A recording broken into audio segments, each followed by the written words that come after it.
Masihigpitan paraw ng Special Action and Intelligence Committee for Transportation o SAIC ang kanyang inspeksyon sa mga pampublikong sasakyan dahil hindi maubos-ubos sa mga pasaway na driver. Live mula sa Maynila, may unang balita si James Agustin. James!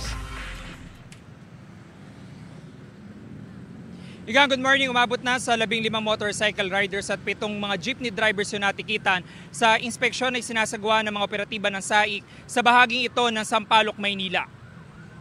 Bandang alas 6 ng umaga na magsimula ang roadworthiness inspection ng Special Action and Intelligence Committee for Transportation o SAIC sa Magsaysay Boulevard. Sunod-sunod ang mga motorsiklo na pinara dahil hindi nakasuot ng helmet ang rider at angkas. Halos lahat ng angkas ay mga estudyante na ihahatid sa kalapit na eskwelahan. Todo dahilan naman ng mga rider, kinumpiska ang kanilang lisensya at inisyuhan sila ng temporary operator's permit. Hindi rin pinalampas sa mga jeepney na bumabiyahing pudpud na ang gulong o di kaya naman sira ang brake lights. Sabi ng SAIC, kahit araw-araw ang kanilang inspeksyon ay marami pa rin pampublikong sasakyan na nakikitaan ng mga paglabag, kaya mas hihigpitan nila ito simula ngayong araw.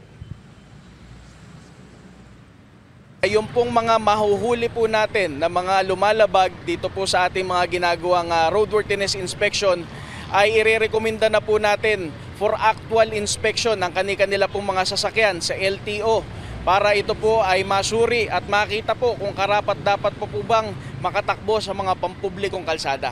Mamatay lang sir, kakagising ko lang kasi pinagkatid lang rin ako ng asawa ko. Extra lang po kasi dito, nasira kasi yung unit ko eh. Ngayon lang pa ako nakabiyahe ulit eh. Tinawagan na ako, bumiyahe. Kabiyahe ko lang nga po eh.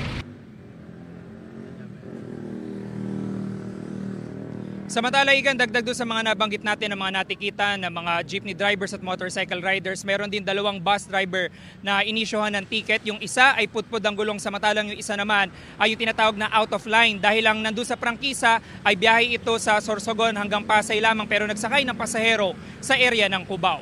Yan ang unang balita mula rito sa lungsod ng Maynila. Ako po si James Agustin para sa GMA Integrated News.